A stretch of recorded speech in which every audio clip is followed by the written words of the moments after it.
Well, some time has gone by. That's right. Get the Hungarian goulash simplified. And physically, look at that. Cheese is golden brown and she's hot. Grab your other placemat before you burn your finger. Make sure you set this up before then. That way you can set it right on it. As you can see, golden brown. Let it cool off a bit. Come back over here. Make sure you shut your door. Push it in, turn it off. Crack it, let that heat come out. So physically, folks, simplified. Hungarian goulash, we got regular noodles, squirrely noodles. We've got pasta sauce. You got nacho cheese dipping stuff I use, let's see here. On the border, salsa or some type of salsa. I can't go to the store and get what I want, or if I decide to make something, late at night like this. So yeah, we are done. Let it cool off for a little bit, because that tin's going to keep it quite hot. Pan it's in. And then I'll give it 15-20 minutes and I'll come back and I will dig in. So, simplified Hungarian goulash. Made simple. I can go the other way and put corn in it. Green beans, mushrooms, celery, half an onion, 10 garlic cloves. If you're doing the family thing, yeah, you can make it that way too. When I was in the Philippines last year, made it for the in-laws, an auntie and her husband, and I made a 5-gallon bucket of goulash. And I kid you not, it was gone. The people never had anything of that type of food. And I did a lot of cooking over there, and the family ate, and there was never no leftovers. They were waiting for me to see what I make the next day. That's right, the next day. So when Dad and Alan and them guys come back home from fishing, because I was a foreigner in a foreign land, and it was locked down. That's right. We foreigners take a beating across America and across the world. So I survived. I lost 35 pounds because of the simple fact that it was hot. Wake up at 9 o'clock or 8 o'clock in the morning, it's 90.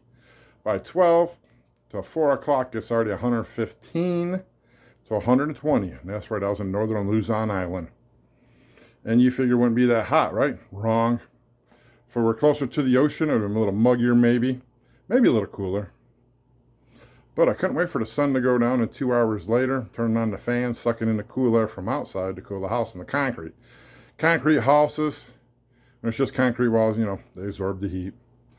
And you gotta do everything to help cool them down. By 2, 3 o'clock in the morning, temperature's down to at least 60, 62 with the fans blowing. And you sleep pretty damn good until rooster crows, sun's coming up. So until then, thank you for your time. This is the Hungarian Polar Bear saying have a good night, good evening, wherever you're at in the world, or a good day.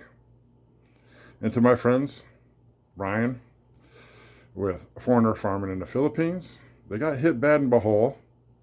You got Texas Filipino, James and his wife, I think her name is Melinda. Their house got hit. Monina, Big John, yeah, we feel your pain too. James and Jen, yeah, they don't do too much YouTubing no more since a certain trolls and certain Australian freaky guy. Yeah, and Eco, girl next door to Brian, they got wiped out pretty good too. Trees are a beautiful life in the Philippines, but they lost a lot of mangoes, a lot of coconut. That's survival over there. That's food. So, if you feel bad, you want to help these people, get a hold of the Red Cross in the Philippines, not in America. American Red Cross, they'll never see that money. Contact them, ask them how you can help, and send it to the Filipino Red Cross. Yours truly has already donated some money, as much as I could. but physically Filipino Red Cross. If any other organization you says we help the Filipinos, research them. There's a lot of them going out there saying, oh yeah, we're going to help, you're helping. They're not even in America, they're in Europe or good old-fashioned Russia, China, Ukrainians, scam artists, con artists, and I hate to say it. You know, the world's gone to hell, cheating and lying and stealing from people, but the Red Cross is always there for you. Too bad they had FEMA over there. FEMA would help them really good. So, like I said, you want to help these people, help the Philippines. They really need help. I mean, a bunch of islands physically got hurt by that typhoon. So we can only pray. Water scarce, food scarce. Their houses are gone. Sit there and watch it. YouTube will enlighten you on these hurricanes and typhoons. Spain got hit by a giant volcano. Ireland's volcanoes lighting up. Yeah, the world's changing. And these scientists, they don't know their ass from a hole in the ground, pardon my French, but they don't. They're lying on the science just to make themselves, because no one knows exactly when, where, and how a volcano is going to erupt. Mother Nature will let you know when she wants, if she's getting rid of a headache. So until then, Hungarian Polar Bear signing off. Share, like, make sure you hit that like button, please. Tell your friends. And, subscribe. There'll be more content coming here in the next year. A lot of it. Because I'll be rolling across America, delivering to places, meeting people. And I'm talking normal people like the natives, which is the American Indians in Arizona, New Mexico, Utah, some in California. And showing you what the world's really happening, because the United States news, and I'm not going to mention like CNN, they're a bunch of liars. Can't trust them, which you've already probably know. But this coronavirus is real. I got it. And I'm telling you what, I almost died. Physically died. I mean, my body was just giving out. And the doctor told me, he goes, you need to call somebody because you're dying. And I says, the hell with you, I ain't dying. I says, I'm a polar bear, and polar bears are strong. And my body and me had a good talk, and we didn't die. But it was long 21 days and 2 hospitals. That's right. Salt Lake City, great hospitals, great people. Rawlings, Wyoming. I give them a thumbs up. Them people helped me out. I mean, temperature outside was -4. They found me laying against the door. I was barely breathing, very conscious.